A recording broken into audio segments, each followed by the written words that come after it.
Ito po yung sitaw na mahaba. Iba lang ang kulay, purple, pero pareho lang po ng variety.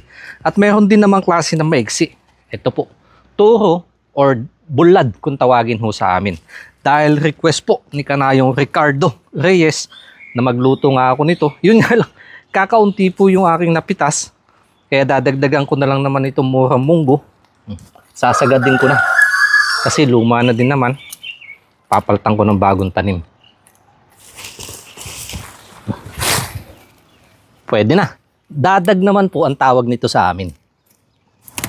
Ito po, yung aking walang kamatayan talong, pandagdag na din. Paalatan ko lang po ng bagoong.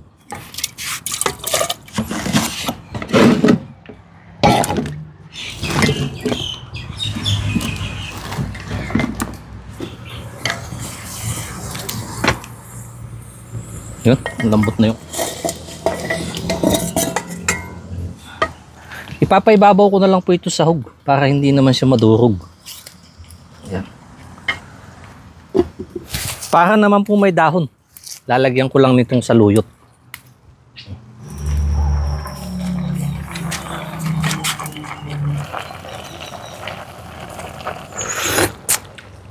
Oh my gulay. Quality yung kahilingan ng ating kanayon. At kapag hilig mo din ng mga gantong ulam, may request ka, comment mo din below para kung sakaling available naman yung mga sangkap, magawan ko din po ito ng video. Ay. Maraming salamat Ama. Napakabuti nyo po sa isang biyayang pinagkaloob nyo po sa amin. Basbasan po ito in Jesus' name. Amen. Nauutal ako sa pagdasal. Naglalaway yung aking bibig. Gabi.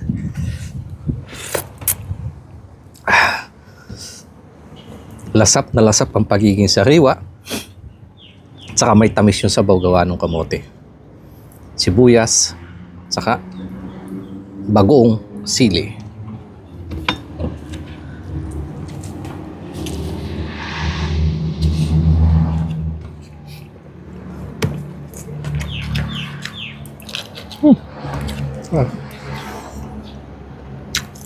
Out of 10 mga kanayon. Sasagadin ko na siya sa 11.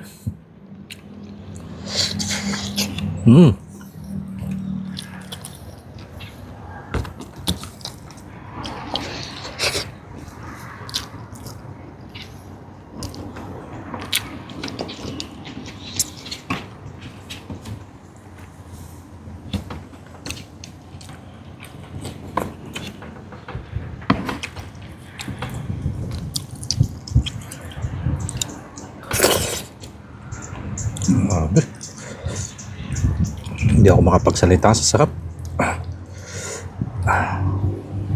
Baba ako dito.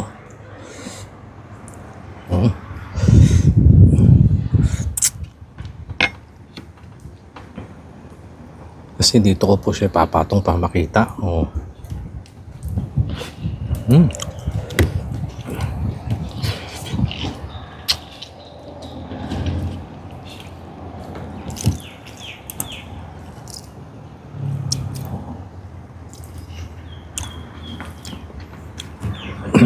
Pag uwi ho nung aking dalawang bulinggit mamaya, sigurado mapapadami din ng kain yung mga yun.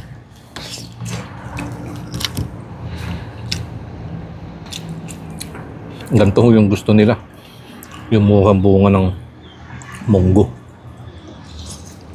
pinapapak.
Ah.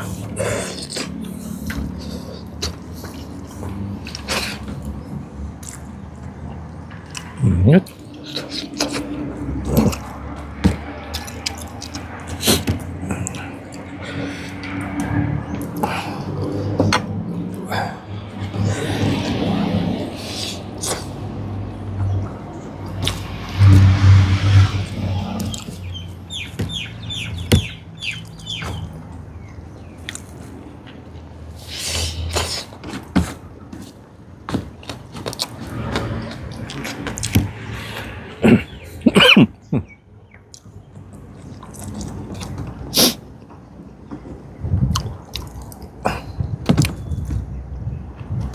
Punong-puno sa lasa, punong-puno sa yung nakalala, sustansya.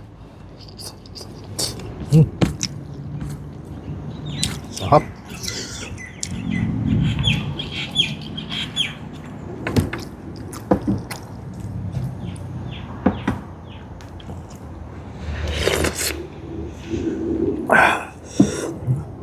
Daming dahon.